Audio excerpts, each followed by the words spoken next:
están escuchando? Buenas tardes, doctor, sí. Sí, doctor. Perfecto, porque estuve con muchos problemas con la conectividad, no sé qué es lo que pasaba, o sea que espero poder escucharnos bien, digamos. Bueno, vamos a continuar entonces con nuestro tema. Recuerden que habíamos visto hasta ahora la imagenología, la radiología en realidad, de la columna vertebral. Vimos primero las generalidades, después vimos el sector cervical y después el sector dorsal. Quedamos acá. Vamos a comenzar a ver hoy la columna lumbar. Un sector de la columna vertebral del que tenemos bastante para hablar. Un sector que frecuentemente va a ser motivo de consulta, motivo de tratamiento y demás. Como introducción, digamos, ¿qué podemos decir de la columna lumbar?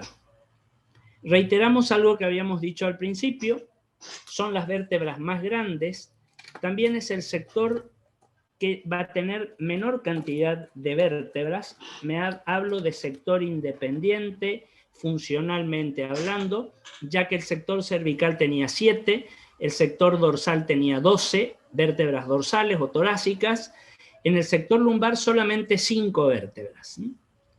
Fíjense que en realidad constituyen el único esqueleto del abdomen, porque si nosotros continuamos y damos por hecho como la cavidad abdominopelviana, ¿sí? Por abajo, vamos a continuar con el sector sacrococcígeo que se va a enganchar, digamos, con la cintura pelviana. Pero como columna independiente a nivel del sector abdominal, son los únicos elementos óseos, las 5 vértebras lumbares. Obviamente, como nos dice acá, no tienen carillas articulares en sus cuerpos, tienen una altura media, cuando hablamos de altura media hablamos del cuerpo vertebral, de 25 milímetros, 25-30 milímetros, 2 centímetros y medio, 3 centímetros de altura.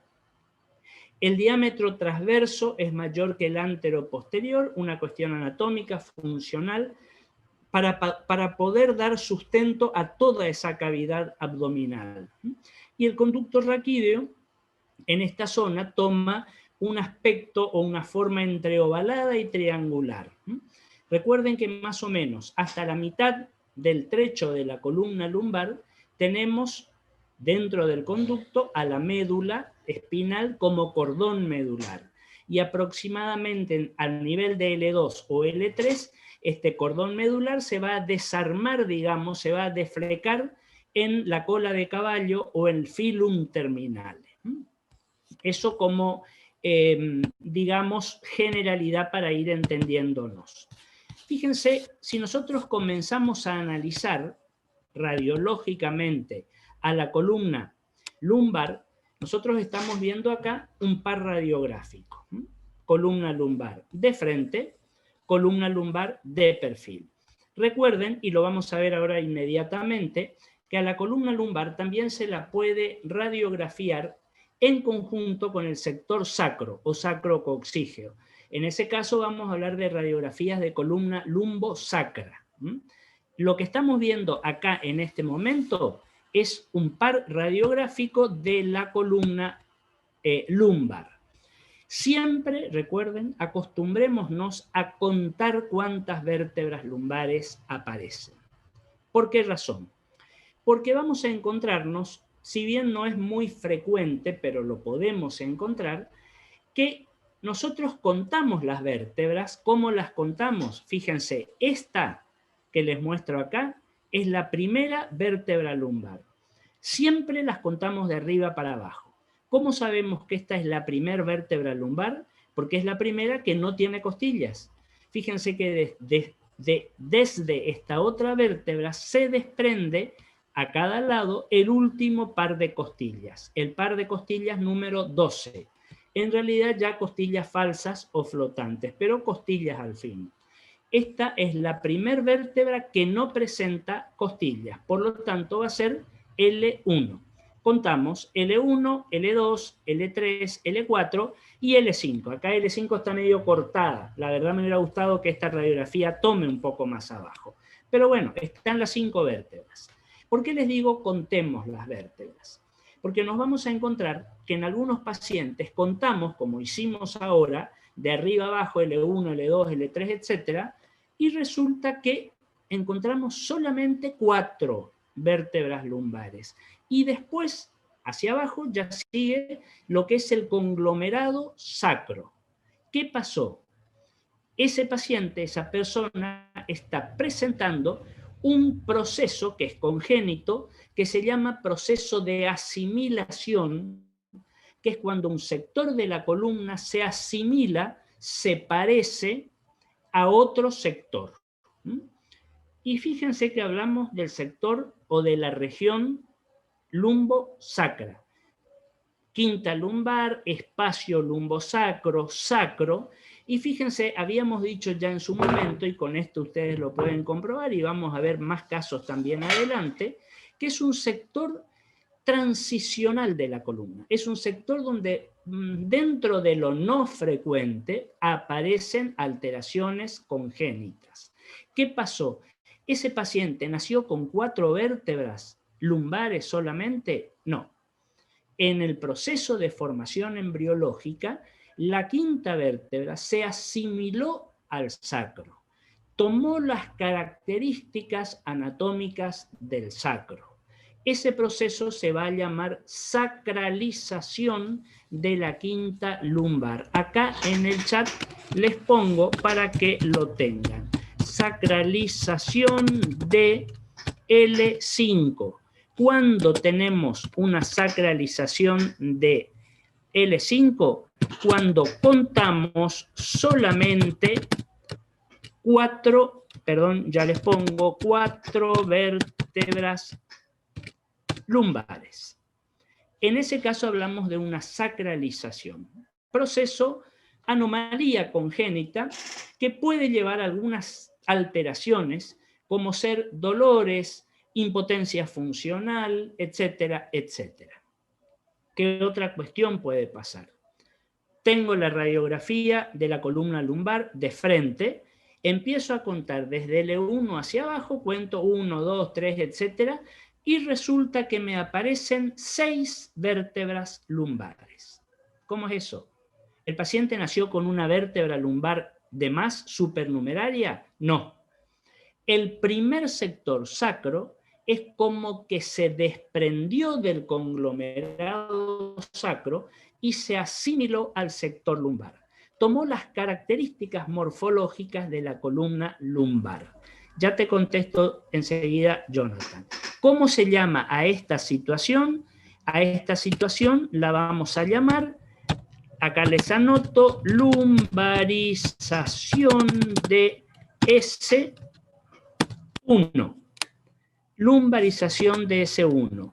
En ese caso contamos 6 vértebras lumbares.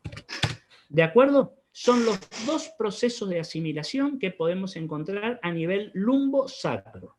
Sacralización de la quinta lumbar, 4 vértebras solamente lumbares independientes, o lumbarización de la primera sacra, donde contamos, digamos, 6 vértebras lumbares. Jonathan me pregunta, ¿puede ser que esté ausente al nacimiento o no pasa? No te entiendo bien la pregunta. ¿Vos me decís que no se lo pueda ver desde el nacimiento? ¿A eso te referís? ¿Y que se la vea después? ¿Puede ser que esté ausente? No, eso ya es congénito. ¿Que se pueda llegar a ver un poco más adelante? Sí. ¿Por qué? Porque las vértebras en el chiquito recién nacido tienen una anatomía bastante especial. Es decir, no tienen del todo la configuración anatómica de la columna o de una vértebra de un paciente adulto. Fíjense que las vamos a ver como más, en este caso no, porque esto es un adulto, ¿no? Como más redondeadas. Fíjense, algunos autores las llaman vértebras en bizcocho, pero no porque se parezca al bizcocho, digamos, que comemos, no. Bizcocho, esa palabra bizcocho se está refiriendo a la cerámica antes de ser cocida en el horno. Fíjense que si yo tengo un elemento de cerámica, un cacharro, un plato, lo que fuera, antes de meter al horno, ese elemento, que se llama bizcocho, yo lo puedo moldear, yo le doy forma, le doy tamaño, etc. Una vez que lo metí en el horno, el bizcocho se coció o se cocinó, se quedó duro, no se modifica más la forma. Bueno, esta vértebra del recién nacido se llama vértebra en bizcocho porque es todavía maleable, a ver si nos entendemos. Es una vértebra que va cambiando, que va aumentando de tamaño, que va cambiando ligeramente de forma, se hace más cuadrangular, no es tan redondeada.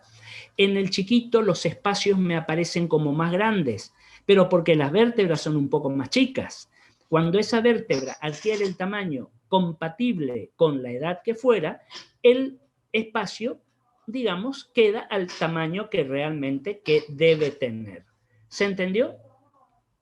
Y ya que hablamos de este sector lumbosacro, fíjense que hablamos de dos procesos de asimilación que les dije son faltas, anomalías, digamos, congénitas, la sacralización de la quinta lumbar, la lumbarización de la primera sacra, y en esta zona vamos a verificar otro proceso congénito, que ese sí es bastante frecuente, que es la espina bífida. ¿Qué quiere decir espina bífida? Si yo le tengo que dar una definición a espina bífida, es la falta de fusión del arco posterior. Esa es una espina bífida. ¿Recuerdan el arco posterior? Partía desde el cuerpo, que es el arco anterior, teníamos los pedículos, continúan con las láminas, se fusionan las láminas para dar la apófisis espinosa hacia atrás, se cerró el conducto, el canal espinal. Cuando no se llega a cerrar este conducto, este canal espinal, y en lugar de terminar, como yo les muestro acá, en la en la apófisis espinosa, ese arco posterior empieza a cerrarse y queda ahí con una separación entre las dos ramas laminares, eso es una espina bífida. Eso se llama falta de fusión del arco posterior. También lo van a encontrar, y acá les anoto, estos términos prefiero anotarlos, lo van a encontrar como raquisquisis posterior. Raquisquisis posterior, espina bífida. En algunos pacientes es sintomática, en otros es, digamos que asintomática, aunque clínicamente, sintomatológicamente, el paciente puede presentar alteraciones. Puede llegar a ser causa de severas limitaciones. ¿Por qué? Porque si esa apertura del arco posterior quedó bastante evidente, fíjense que por esa apertura se va a herniar contenido medular, se va a herniar contenido meníngeo, elementos del conducto espinal.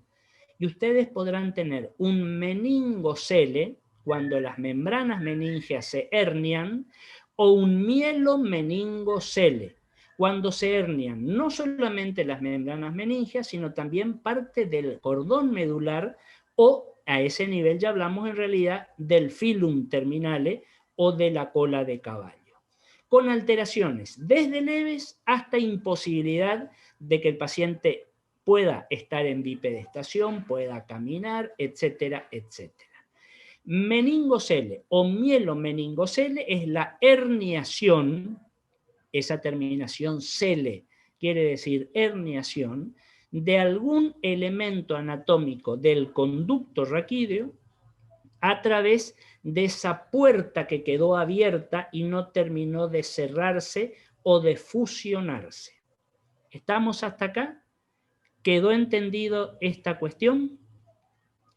Vamos a analizar un poquito este par radiográfico. Par radiográfico, ustedes saben, dos proyecciones diferentes de la misma región anatómica. En este caso lo que estamos viendo es una radiografía de columna lumbar de frente y de perfil por acá.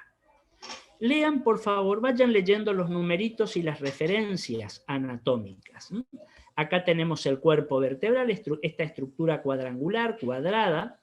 Fíjense que con el número 2 dice disco. No, en realidad yo diría espacio intervertebral. Recuerden, en radiología simple al disco no lo veo. Para ver el disco, y vamos a ver más adelante en resonancia, le tengo que hacer al paciente una resonancia magnética. Podemos llegar a ver hacia atrás las láminas. Fíjense el pedículo, que es esta rama que está saliendo hacia atrás del cuerpo vertebral. Acá está el pedículo con el número 4 visto desde frente. Y después tenemos la apófisis espinosa con el número 6, esta imagen como si fuera una gota sobre la línea media, que es la visualización de esto que está acá, que es la apófisis espinosa. Esa apófisis espinosa algunos también llaman apófisis caudal, es la que va hacia atrás y hacia abajo. Fíjense que hay estudiosos antropólogos que hacen la comparación entre estas apófisis espinosas con las aletas caudales de los peces. El que quiera aceptarlo bien y el que no, no hay problema. Fíjense, en el frente, habíamos dicho, porque esto es normal, en el frente la columna lumbar, como todo sector vertebral, debe ser una columna absolutamente recto. Ahora, en el perfil, fíjense, tiene esta actitud o este movimiento o esta actitud de tipo lordótico, una ligera concavidad posterior. Eso es lo normal. Esto es la imagen, o esta es la imagen entonces de un par radiográfico de columna lumbar normal. ¿Estamos? Ahora, fíjense que yo puedo hacer también esto que está acá. ¿Cuál es la diferencia entre esta imagen y la del caso anterior? Que acá yo al sector lumbar incluí esto que está acá. Al sector lumbar incluí esto que está acá, que es el sector sacrococcígeo. Esto lo podemos categorizar o presentar como una radiografía de columna lumbosacra, de frente y de perfil. Y fíjense qué bien se ven las actitudes o movimientos. En el frente, absolutamente recta. L1, L2, L3, L4, L5. Acá estaría el sacrocoxis, recto, en el frente, normal. Pero voy al perfil y fíjense qué bien se ve esta actitud lordótica, acá quizá un poco más exagerada, son variantes de la normalidad. Esta sería la quinta lumbar, este es el espacio lumbosacro o quinto espacio o espacio de Ferguson, y a partir de acá hacia abajo el sacrocoxis. Y fíjense que la región sacrococcígea de la columna vertebral toma la actitud o el movimiento inverso, es decir, una actitud de tipo sifótica, como ya lo habíamos presentado. Normal, esto es también normal. ¿Podemos radiografiar en conjunto la región lumbar y la región sacra? Sí. Nos permite el tamaño, nos permite la posibilidad de película, etc. A veces pedimos lumbosacra, sobre todo cuando no queremos que nos pase lo que nos pasó en este caso anterior, donde no vemos el quinto espacio, porque se cortó visualmente hablando. Si yo hago lumbosacra, fíjense que sí o sí voy a ver esto que está acá, que es el quinto espacio. Y fíjense, habíamos mencionado ya algunas, y después cuando veamos resonancia y cuando veamos la parte de traumatismos, vamos a ver la multiplicidad de lesiones en este espacio, en esta región lumbosacra. Fíjense que los anatomoantropólogos han concluido con que, yo les había comentado, este es un sector todavía, digamos, inmaduro en el desarrollo de la especie humana. Es como que perdemos o no tenemos la sustentabilidad suficiente. Acuérdense, acá en el sector sacrococcígeo terminó nuestra columna vertebral. En otros animales continúa. Tengo una pregunta de Felipe, ¿cómo se llama el quinto espacio? El quinto espacio también se llama, acá les pongo, espacio de Ferguson. Y ahora después vamos a hablar un poquito sobre una proyección que se hace a ese nivel. Muy bien. Fíjense que ya que estamos hablando de ese espacio, vamos a mostrar este esquema.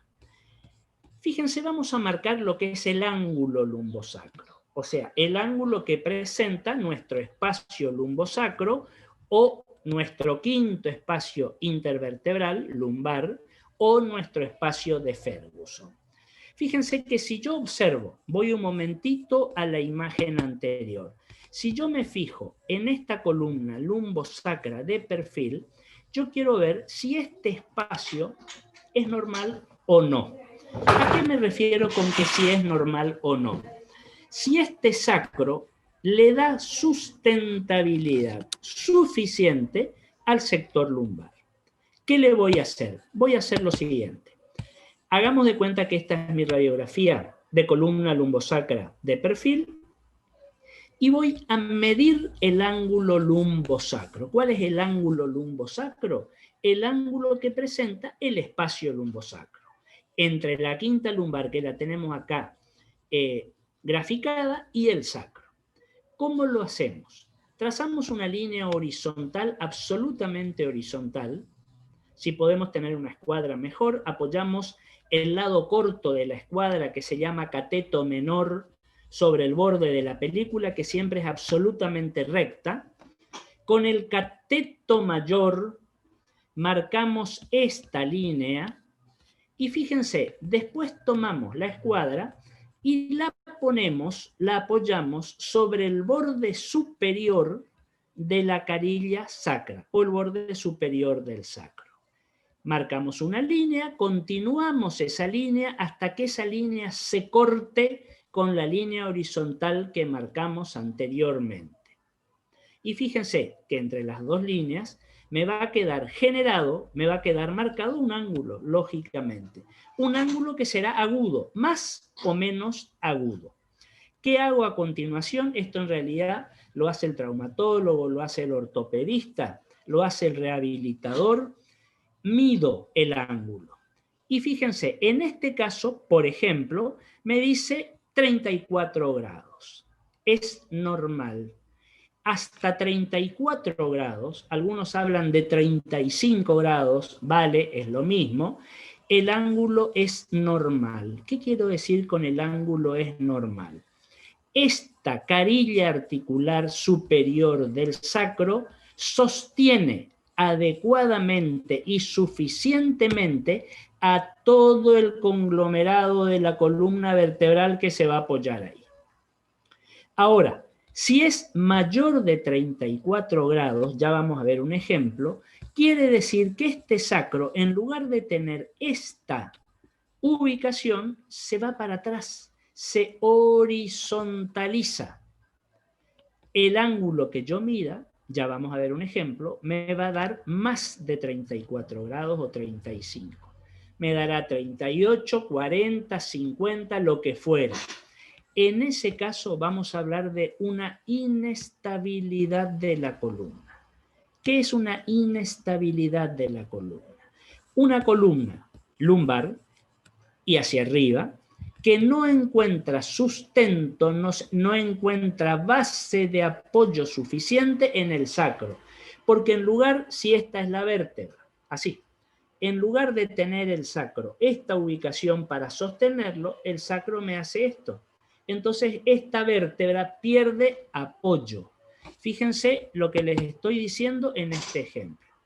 Dimos vuelta al paciente, lo vemos mirando hacia el otro lado. Quinta lumbar, cuarta lumbar, tercera lumbar acá nos marca y acá está el sacro. Y fíjense la superficie articular superior del sacro. Fíjense cómo este sacro, en lugar de estar ubicado de esta manera, me hizo esto. Se horizontalizó. Al horizontalizarse, el borde superior, la carilla superior del sacro, se verticaliza. Si se verticaliza, la columna pierde apoyo, pierde superficie de sostén. ¿Se entiende esto? ¿Qué va a pasar? ¿Cuál es la consecuencia? ¿Saben cómo se la va a llamar a esta columna? ¿Cómo se la suele llamar? Columna en tobogán. ¿Por qué? Porque ese sacro, en lugar de tener una superficie normal, se me horizontaliza, la superficie se verticaliza y la vértebra que tiene que estar apoyada acá me hace esto. Se desliza como si fuera sobre un tobogán. Horizontalización sacra me va a llevar a una inestabilidad a nivel lumbosacro, con las complicaciones que ya vamos a ver. Si se me desliza la columna, voy a tener un desplazamiento de L5 sobre S1. Y si yo digo un desplazamiento, voy a hablar de una listesis. Acuérdense que la palabra listesis quiere decir desplazamiento. Una listesis entonces de L5 sobre S1. Una columna inestable. ¿Cómo se logra eso? La mayoría de las veces eso se logra de manera adquirida.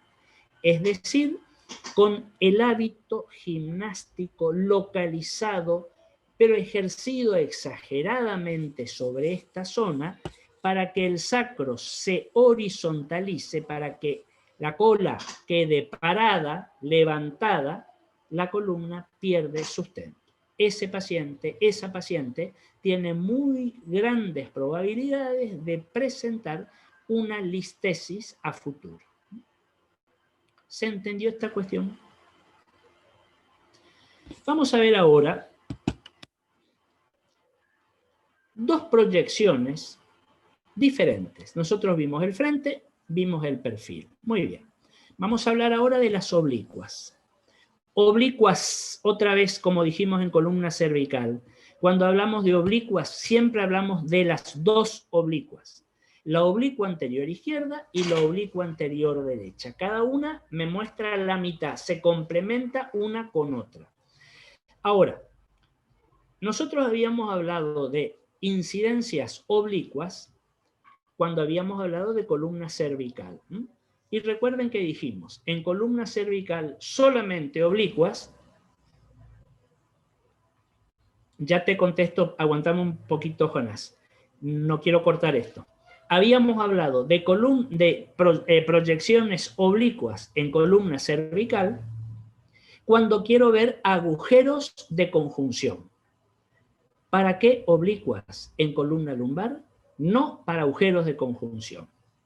Acá me va a servir para poder observar separadamente los dos pedículos. Eso se llama pars o partes interarticulares. Y ustedes me dirán, quiero ver los dos pedículos y bueno, le hago un perfil. Lo voy a ver muy bien, acuérdense en el perfil. Fíjense un poquito para que entendamos lo que les estoy diciendo. Voy a esto que habíamos visto hoy, al perfil. Acá tengo los pedículos, acá está el cuerpo vertebral, acá están los pedículos, los veo en el perfil, sí. Pero yo les pregunto, en un perfil, ¿yo veo los pedículos separadamente, el izquierdo del derecho, cuando estoy sospechando que uno de los dos tiene algún tipo de patología? ¿O los veo superpuestos? Fíjense que los veo superpuestos. Bueno, tengo que buscar la manera de poder verlos separadamente a los dos pedículos. Para ello voy a pedir ambas incidencias oblicuas. Esto lo van a ver, lo van a escuchar, aclarando que en este momento esto se trabaja muy bien con tomografía computada y con resonancia magnética. Pero si no dispongo de eso o no quiero hacer o la causa que fuera, con las oblicuas también puedo investigar los pedículos de manera separada, individualizados el izquierdo del derecho. ¿Qué quiere decir una incidencia oblicua? Fíjense esto que está acá, este esquema. En realidad esto no es un esquema, esto es una reconstrucción tomográfica. Acá se hicieron muchísimos cortes tomográficos, ya vamos a hablar después, y la computadora, el ordenador, me arma todos esos cortes y me los muestra con una característica que es la tridimensión. Esta es una reconstrucción en 3D. ¿Por qué 3D? Porque me marca 3 dimensiones, ya lo habíamos comentado. ¿Cuáles son las 3 dimensiones? El alto de la columna, el ancho de la columna y la profundidad. Fíjense que a pesar de ser esta una imagen plana, planimétrica, yo tengo la sensación de profundidad, de volumetría. Yo sé que esto está un poco más adelante, que esto está un poco más atrás, que esto está más adelante, que esto está más atrás, etc. Para poder ver esto, yo al paciente lo tengo que poner en una posición oblicua, boca arriba o boca abajo, según como quiera el técnico, no nos vamos a meter con eso, pero el paciente no está ni de frente ni de perfil. Está a mitad de camino, 45 grados. Lo mismo que dijimos para la columna cervical. Y el paciente en esta posición le hacemos la radiografía y me encuentro con esto que está acá. Esta es una incidencia de columna lumbar oblicua. Pero fíjense, una oblicua, una sola. Después a este paciente lo tengo que girar un poquito, ponerlo en la posición contraria, complementaria, y le hago la otra oblicua. Y fíjense, en esta oblicua a mí se me distorsiona la imagen anatómica de la columna, pero me va a aparecer una imagen que, fíjense, yo les muestro por acá. Fíjense, les voy a contornear, les estoy contorneando acá con el cursor. Esta imagen que está por acá, fíjense acá, esta imagen que tengo por acá, esta imagen que tengo por acá, y yo les pregunto, ¿qué parece? ¿La forma de qué tiene esta imagen, este dibujito o esta estructura que les marqué acá? ¿Forma de qué? ¿En qué pensaron? ¿En qué piensan? ¿Están viendo qué? ¿Un qué? Exactamente, sí, Juan José. Un perro, un perrito. Fíjense que este perrito va a tener oreja que va a estar dada por la apófisis articular superior. Va a tener un hocico que va a estar dado por la transversa. Va a tener un ojo que va a estar dado, acá no lo vemos muy bien, por el pedículo del otro lado. Va a tener un cuello, por favor prestemos atención al cuello. El cuello va a estar marcado por el pedículo de este lado. Va a tener una pata anterior que va a estar dado por la apófisis articular inferior. Va a tener una cola que va a estar dada por la espinosa. ¿Y a qué parte del perro voy a prestar atención? Al cuello. ¿Por qué? Porque fíjense que el cuello de este perro está dado por el pedículo. Ojo, el pedículo de un lado. Por eso tengo que hacer la otra oblicua para verlo al perro desde el otro lado y ver el cuello de ese perro que va a estar dado por el pedículo del otro lado, lógicamente. Y fíjense esto que está acá. Acá tengo el esquema. Ese perro o perrito lo van a encontrar ustedes en la bibliografía como perrito de La Chapelle. La Chapelle era el apellido de una anatomista francesa que hace muchos años, anatomista radióloga, que hace muchos años ideó esta proyección para ver por separado los pedículos, cuando todavía, piensen ustedes, ni remotamente se podía pensar que alguna vez iba a aparecer la tomografía computada. Hoy yo le hago una tomografía al paciente, computada, y axial, por supuesto, y fíjense que voy a tener los dos pedículos vistos desde abajo o desde arriba, como ustedes quieran, pero los voy a ver separadamente y voy a poder diagnosticar lesiones del pedículo. Y miren acá esta imagen. Acá tengo un perrito. La oreja, el hocico, el ojo, el cuello, la pata anterior, la pata posterior, el cuello. Fíjense este otro perro. La oreja, el hocico, el ojo, el cuello, la pata anterior, etc. Fíjense el cuello, normal. Fíjense el cuello, normal. Y fíjense acá. Esta es la quinta lumbar. El perro, la cabeza, la oreja, el hocico, un poco con el hocico para arriba, el ojo, y miren el cuello. ¿Cómo está el cuello? ¿El cuello está íntegro? ¿Es continuo? Porque acá tengo la pata anterior, etcétera, pero miren el cuello de este perro.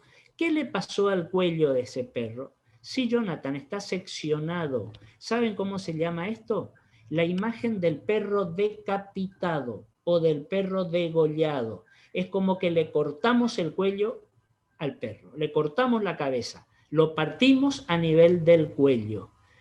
La imagen del perro decapitado. Fíjense que ese término decapitado viene bien, hace un poco honor al origen de Madame La Chapelle, que fue la que inventó, francesa, y ustedes saben que en la historia de Francia el decapitamiento con la guillotina es un clásico, digamos, es un ícono de la Revolución Francesa. Bueno, este pobre perrito fue víctima de los revolucionarios y lo pusieron en la guillotina, le decapitaron, le cortaron la cabeza. ¿Qué quiere decir cuando yo tengo un perro decapitado? Que el pedículo de este lado está roto. Hay una fractura del pedículo, hay una sección del pedículo, por la causa que fuera. Siempre recuerden las dos oblicuas, para ver, como decíamos, los dos pedículos.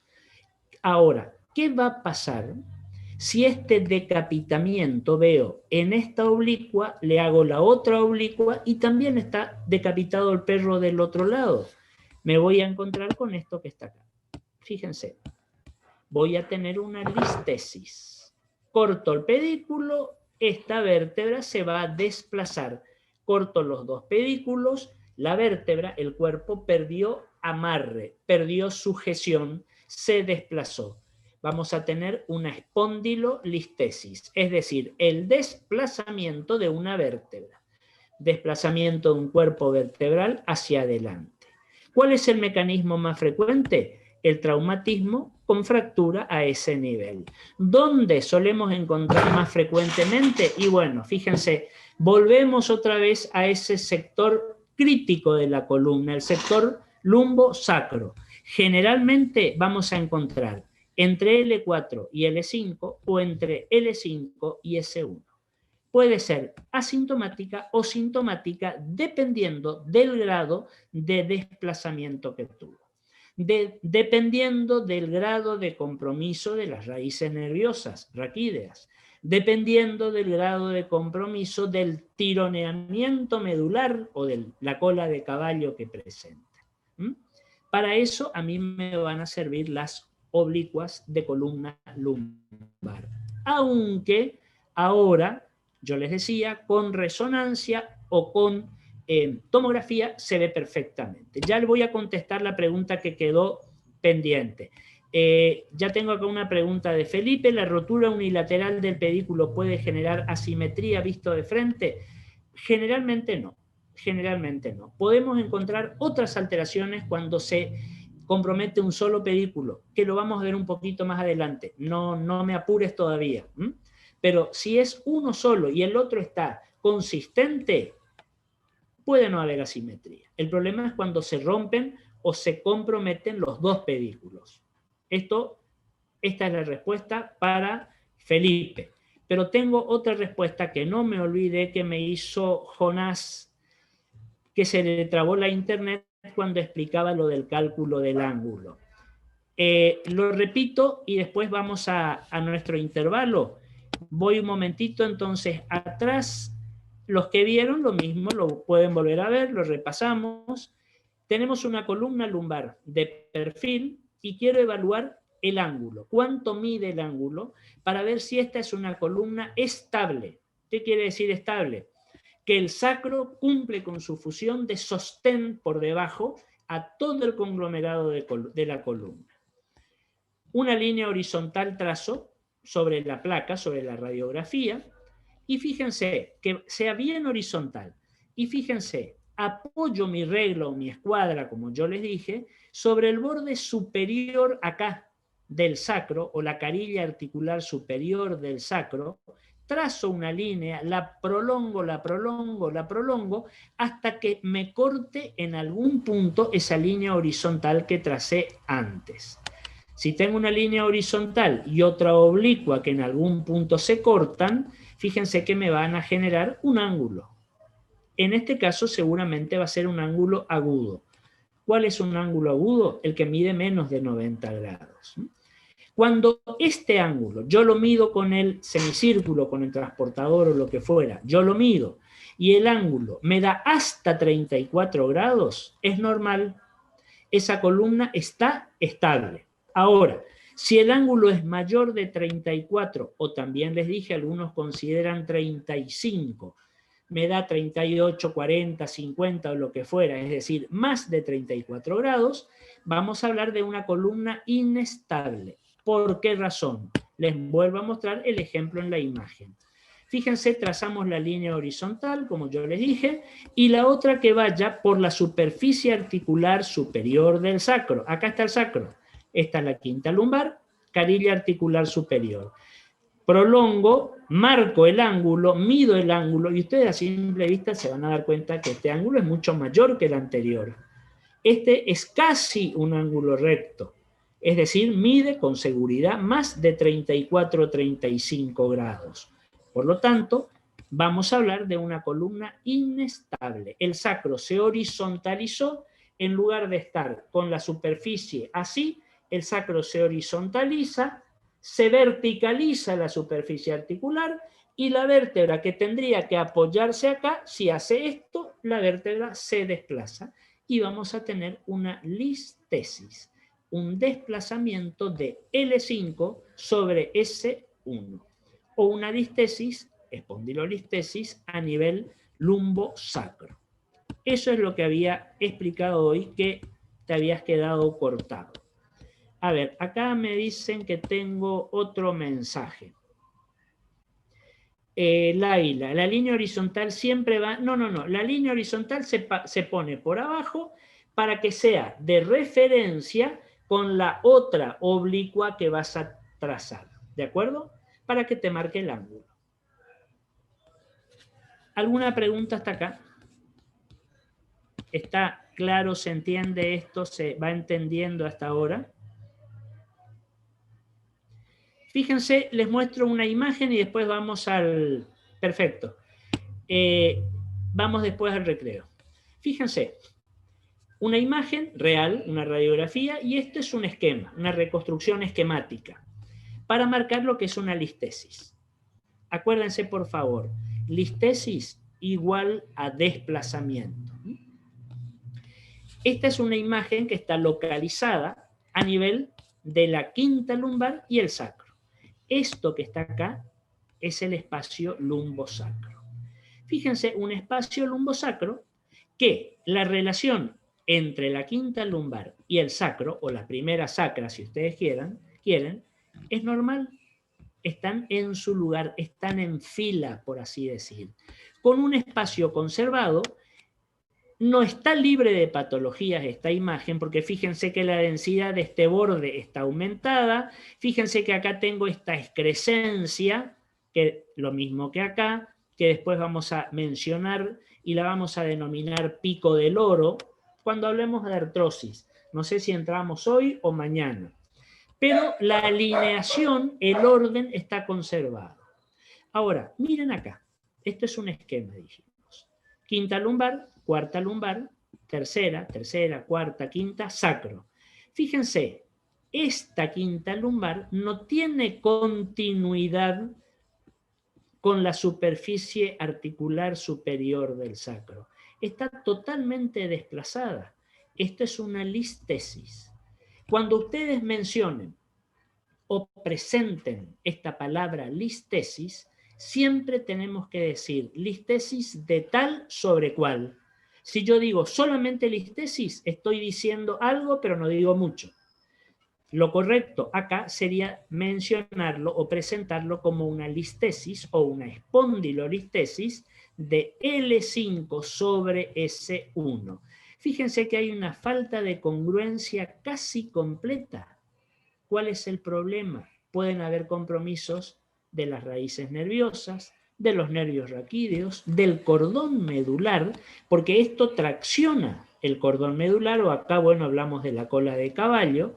Esas pueden ser las consecuencias morfológicas, anatómicas, funcionales.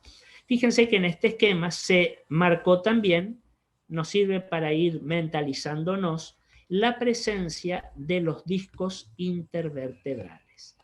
En la radiografía real, fíjense, vemos el espacio vacío, no vemos el disco. En esta reconstrucción sí, marcamos el disco. Este sería el tercer disco entre L3 y L4, entre L4 y L5 el cuarto disco, entre L5 y S1 el quinto disco. Así, valga la comparación, ya vamos a ver después, es como vamos a ver los discos en resonancia nuclear magnética, que lo vamos a ver un poquito más adelante. Muy bien, fíjense, a ver acá, podemos encontrar también en esta reconstrucción una listesis nuevamente de L5 sobre C1. Fíjense que el borde posterior viene por acá, hace un resalto, como si fuera un escalón, y acá continúa el borde superior, perdón, el borde posterior del sacro. Esto es una resonancia, lo vamos a ver en resonancia, por eso lo paso un poquito. L5, L4 por acá, L5, S1, y fíjense cómo de esta alineación me hace este resalto una listesis de L5 sobre S1. Y ustedes podrán ver con un compromiso del espacio. Porque este espacio lumbosacro o espacio de Ferguson no tiene nada que ver con este espacio que está acá. Esto es normal, esto es patológico.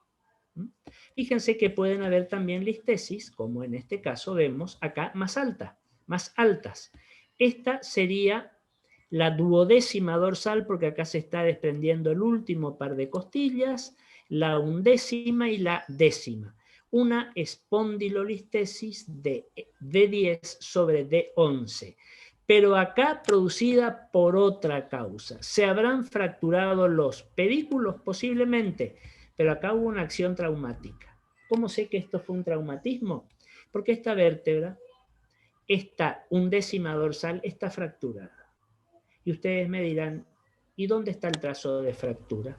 Cuando veamos después de esta parte los traumatismos, la imagenología de las fracturas, vamos a ver que las vértebras, los cuerpos vertebrales, se rompen, se fracturan de una manera bastante particular. Por ahí no pensemos en encontrar la solución de continuidad, la separación, no. Podemos encontrar deformaciones de la vértebra como signo indicador de una fractura. Fíjense que este cuerpo vertebral está deformado en relación a los otros. Este cuerpo vertebral está más bajo, está como si estuviera aplastado, comprimido. Eso es un indicativo indirecto de que este cuerpo está fracturado.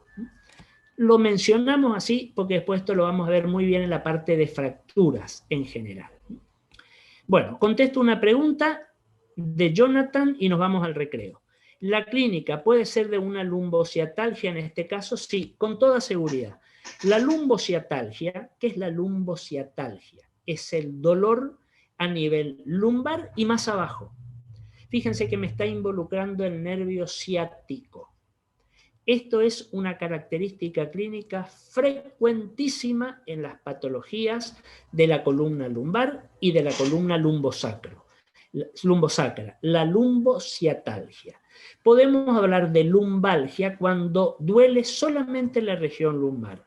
Más frecuentemente, como el paciente nos dice, me duele la cintura. Eso es una lumbalgia. Ahora, cuando ese dolor es a nivel de la cintura, pero va hacia abajo y hacia los miembros inferiores, fíjense que ya hay seguramente irritación del nervio ciático. Y el nervio ciático, la pucha que duele, nos va a dar cuadros dolorosísimos en el paciente. Las lumbociatalgias, agudas, crónicas, traumáticas, inflamatorias, degenerativas, ya las vamos a ver. ¿Cuándo? Cuando veamos la parte de fracturas y cuando veamos las artropatías, es decir, las artritis y las artrosis. Muy bien, a ver un poquito, a ver si podemos cortar acá. Bueno, Cortamos acá entonces y en unos minutos volvemos. ¿Alguna pregunta? ¿Algo que no haya quedado claro? ¿Que quieran que volvamos a repetirlo o lo que fuera? Me lo dicen, por supuesto, como siempre.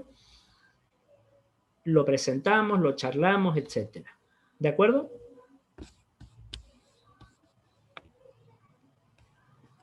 Muy bien, nos tomamos unos minutos entonces y continuamos.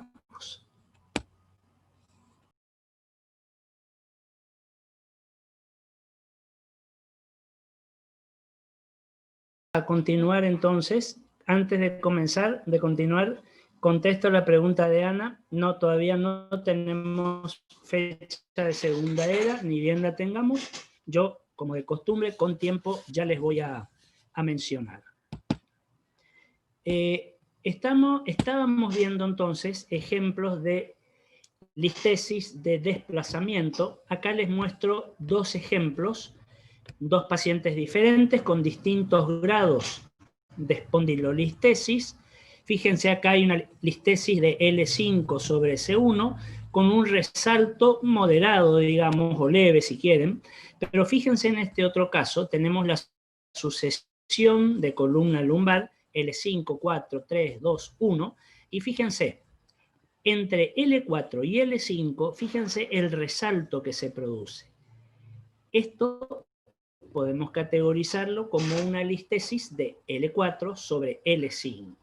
Y fíjense cómo no solamente se va a verificar, acá nos muestra un poco el esquema de cómo se desplazan, no solamente se va a verificar esa desalineación, siempre recuerden teniendo en cuenta este borde posterior de los cuerpos vertebrales, este escalón, como vemos acá, sino frecuentemente se va a acompañar también de un compromiso del espacio intervertebral. Ustedes pueden ver, este espacio es normal, este también, pero fíjense cómo este y este otro están marcadamente disminuidos. Están más complicados, digamos, hay un pinzamiento del espacio como habíamos comentado en su momento. Fíjense, acá tenemos otro grado más leve, de una anterolistesis. No tengo referencias anatómicas como para decir estrictamente de qué vértebra sobre cuál otra. Pero fíjense, esta es una vértebra, como decíamos hoy, donde vemos una disminución también en la altura del cuerpo vertebral. Bueno, esto es resonancia. No voy a hablar ahora de resonancia porque eso lo vamos a hacer un poquito más adelante, cuando hablemos de las patologías de las partes blandas, pero antes de hablar de eso, yo les quiero hablar un poco de cómo funciona, cómo se produce la imagen en resonancia para descubrir o para analizar las distintas densidades en resonancia. Por eso a esta imagen la voy a pasar ahora de largo. Fíjense, esto sí, estábamos viendo las desalineaciones, ¿verdad? Y acá nosotros tenemos una de las desalineaciones o de los vicios posturales más frecuentes, que es la escoliosis. Fíjense que es una desalineación o una alteración de la alineación en el plano frontal. ¿Qué quiere decir? Que la voy a poder diagnosticar o verificar en una radiografía de frente. Miren este esquema primero, después pasamos a la imagen real. En este esquema, así es como yo voy a ver una columna normal, una espina, como se dice en inglés, normal. Fíjense, sector cervical, sector dorsal, sector lumbar, sacrococcígeo, en su totalidad una imagen absolutamente recta, vertical, normal. Ahora, fíjense este paciente. Visto de frente, pero miren la columna. El sector cervical mantiene su rectitud, digamos. Pero miren el sector dorsal y miren el sector lumbar. Totalmente desalineados en sentido latero-lateral. Desviaciones en el plano de frente. ¿Por qué desviaciones en el plano de frente? Porque las vemos en una radiografía de frente. Desviaciones laterales. A eso vamos a llamar escoliosis. Y miren esta imagen real. Esta radiografía que ustedes tienen acá es un poco una excepción. ¿En qué sentido? ¿Por qué les digo esto? Nosotros sabemos que habitualmente a la columna vertebral, recuerden, decíamos que la radiografiábamos sectorialmente. Radiografía de columna cervical, de columna dorsal, de columna lumbar o, llegado el caso, lumbosacra. Pero fíjense que acá estamos viendo algo del sector sacro, poco, lumbar, dorsal y puede inclusive llegar a incluir la cervical.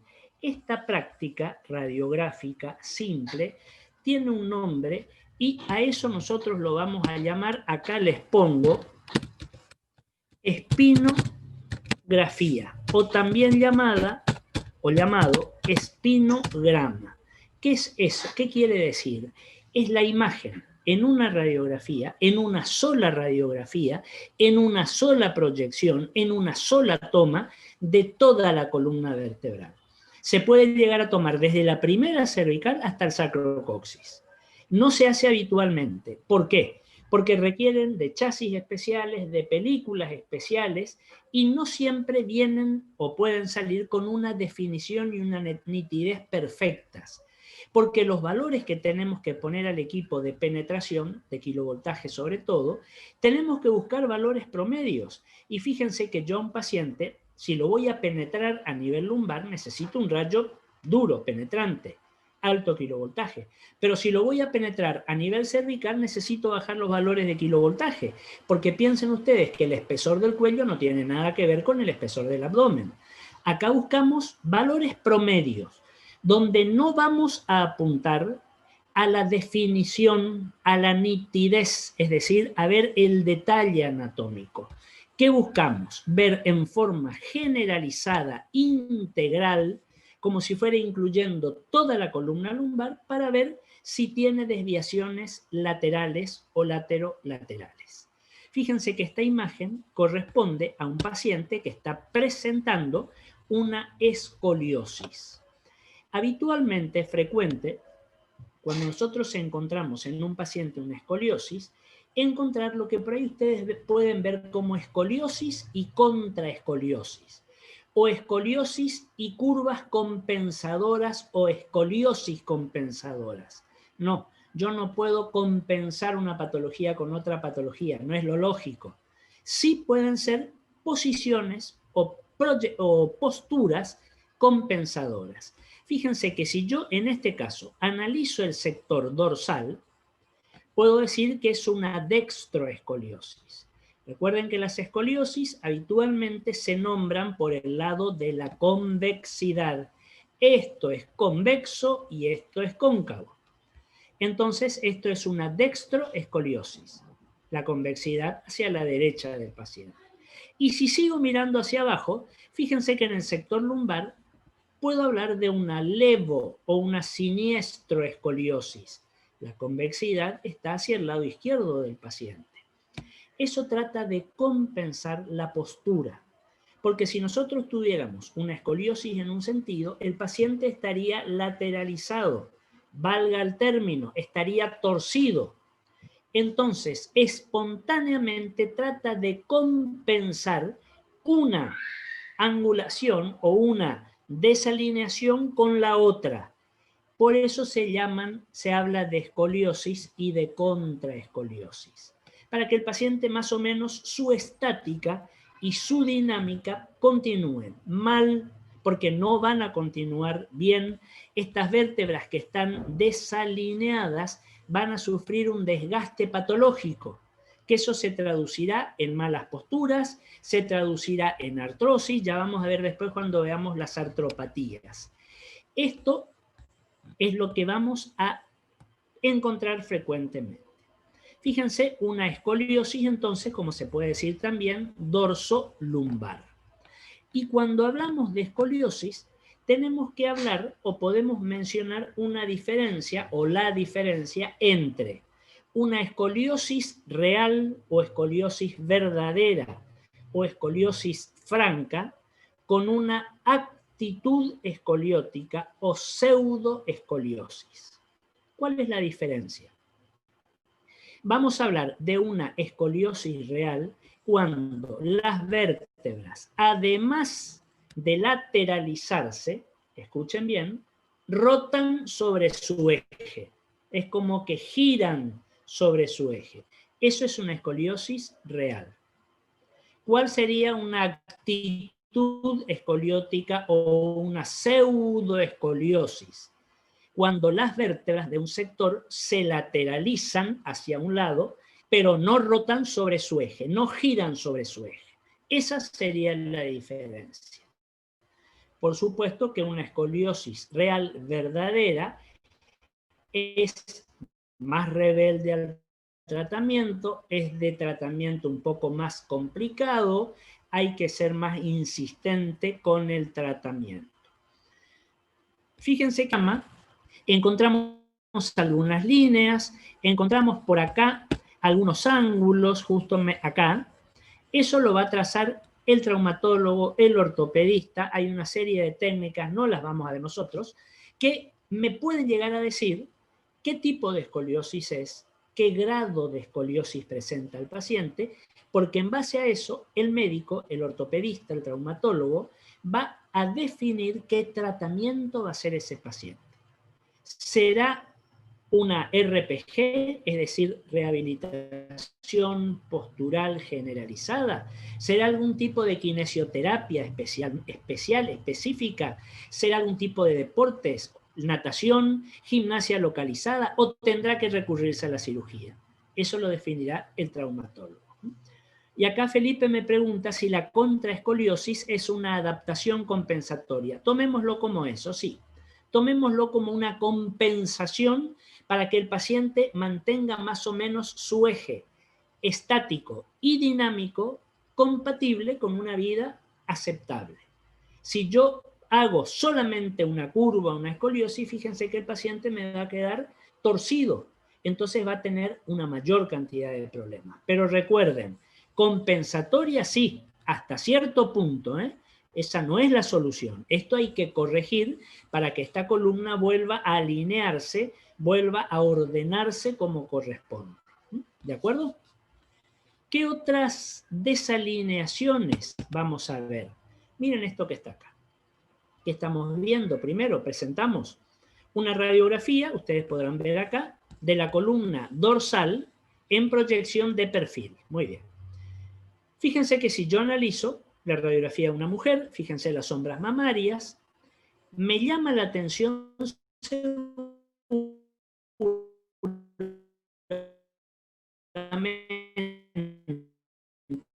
de la incurvación de esta columna.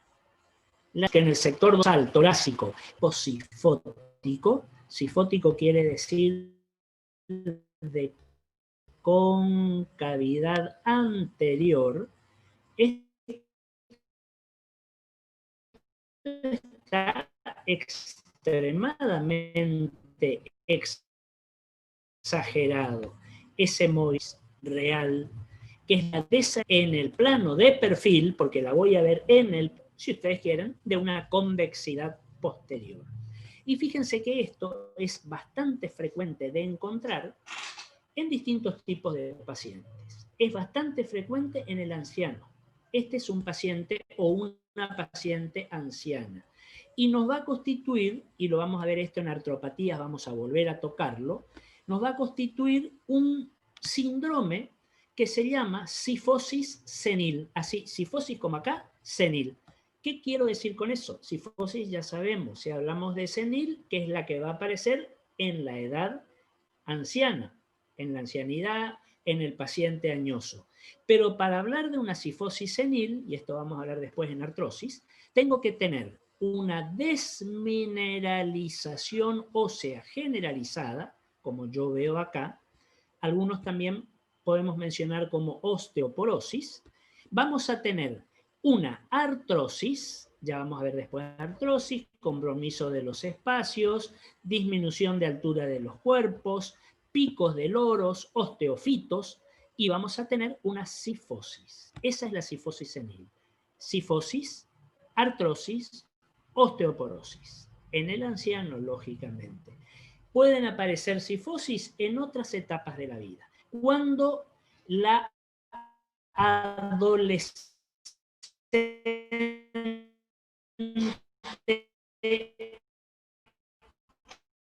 toma una actitud o una postura sifótica que muchas veces se convierte en la adolescencia, en la adolescencia, el volumen mamario, y en algunas situaciones es bastante pronunciado, y la adolescente no sabe manejar su cuerpo. Hay una actitud pudorosa que trata de disimular un poco esos volúmenes mamarios muy marcados. ¿Y cómo los va a disimular? Encorvándose, tomando una postura sifótica, lo peor que puede hacer. ¿Por qué razón? Porque esa columna de esa adolescente es casi una columna en bizcocho. ¿Se acuerdan que hablábamos al principio? En bizcocho en relación a la cerámica que todavía está sin hornear y la podemos moldear, la podemos amasar. Bueno, la columna de esta adolescente todavía es una columna inmadura en cuanto al desarrollo óseo. Entonces, esa posición sifótica, por el tema de sus mamas, de un volumen que ella cree muy grande, va a tener o va a llevar como consecuencia a una sifosis. Es la llamada, y hay otros tipos también que ya las van a ver ustedes seguramente en traumatología.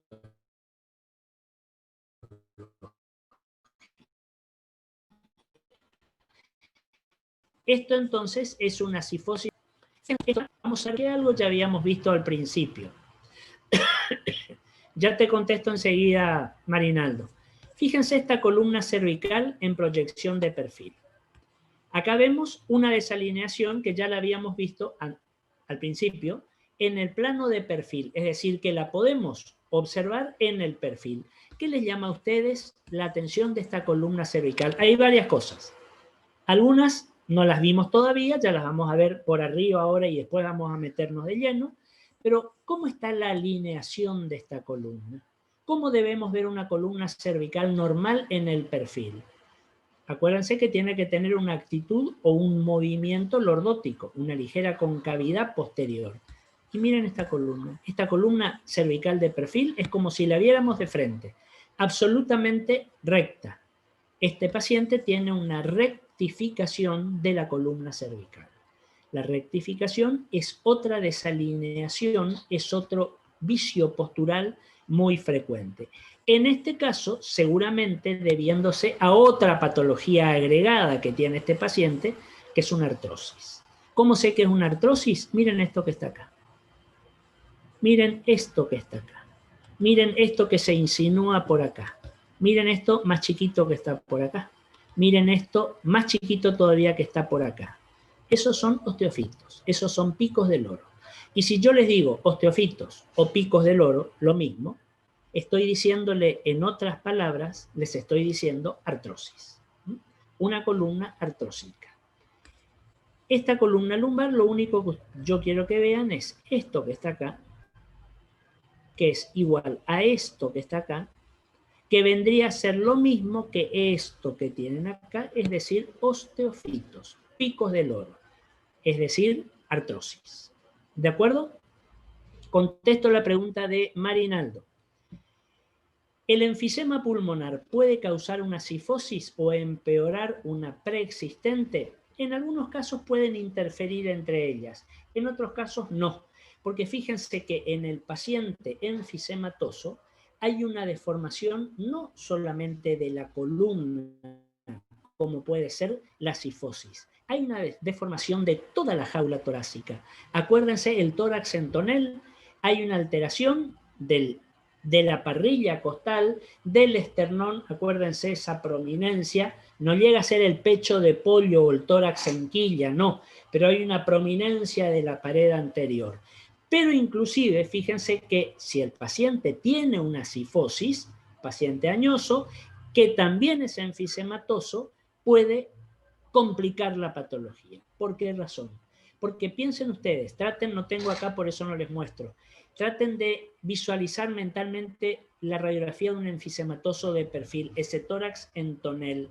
Fíjense que la columna dorsal, más que una sifosis, está casi presentando una rectificación por ese tórax en tonel. Si el paciente tiene una sifosis de base, lógicamente que se va a complicar. ¿Por qué?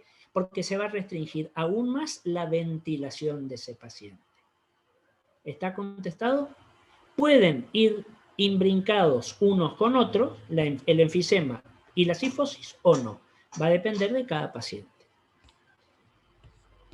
Muy bien, a ver qué más tenemos, a ver si podemos avanzar un poquito más. Bueno, me parece que vamos a dejar acá porque no quiero entrar en el tema que sigue, que ahí ya voy a tener que hablar bastante y nos quedan 3 minutos. No quiero comenzar y tener que cortar, y el Zoom se nos va a cortar, por supuesto. Así que, bueno, no importa. Mañana tenemos clase a las 19, así que mañana vamos a completar, vamos a seguir, digamos. ¿Alguna pregunta hasta acá? ¿Se entendió? Fíjense que columna es un tema extenso porque hay una enorme cantidad de patologías y de situaciones que tenemos que conocerlas. Tengo una pregunta de Felipe. ¿Las causas de pseudoescoliosis y escoliosis son las mismas? Sí. Sí, podemos decir que sí. Una es evolución de la otra, también puede ser. Podemos decir que son distintos grados de la mala postura o de la desalineación. Puede comenzar como una pseudoescoliosis, solamente una lateralización, una corrida de la fila, pero que no desplaza, que no gira los cuerpos, y en el transcurso de la evolución, si esto se hace más marcado o se hace más crónico, digamos, no hay corrección, a eso voy, además de la deformación, vamos a tener la rotación de los cuerpos. Y ya vamos a hablar de una escoliosis real, de una escoliosis verdadera. Muy bien. ¿Alguna otra pregunta? Evelyn ya le había contestado. Todavía no tengo fecha de la segunda era, ni bien tenga, yo ya les voy a avisar con tiempo, con la anticipación suficiente. Muy bien. ¿Alguna pregunta? Si no hay preguntas, nos vemos mañana entonces, a las 7 de la tarde. Vamos a continuar con nuestro tema de columna vertebral. Nos vemos mañana entonces. Gracias, doctor. Chao. Que sigan bien. Hasta mañana. Hasta mañana.